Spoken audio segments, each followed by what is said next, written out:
J.D. Vance just called far-left protesters lunatics after the Charlie Kirk assassination, and his toxic masculinity response is absolutely unhinged.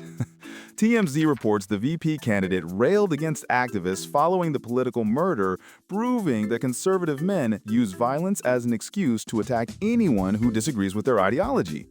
This lunatics comment perfectly demonstrates how right-wing politicians weaponize tragedy to dehumanize their political opponents instead of addressing the actual causes of political violence.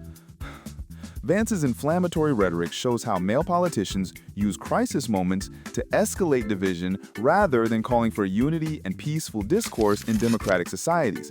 The fact that he's blaming protesters instead of examining right-wing extremism proves that conservative men refuse to take responsibility for the violent rhetoric they've normalized. This assassination response represents how toxic masculinity in politics treats violence as inevitable rather than working to de-escalate tensions and promote peaceful conflict resolution.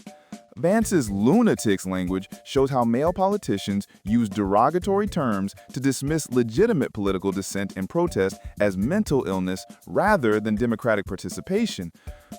His inflammatory response proves that conservative men see political violence as an opportunity to attack their enemies rather than a tragedy requiring thoughtful leadership. Ready to call out politicians who use assassination attempts to further divide the country instead of promoting healing?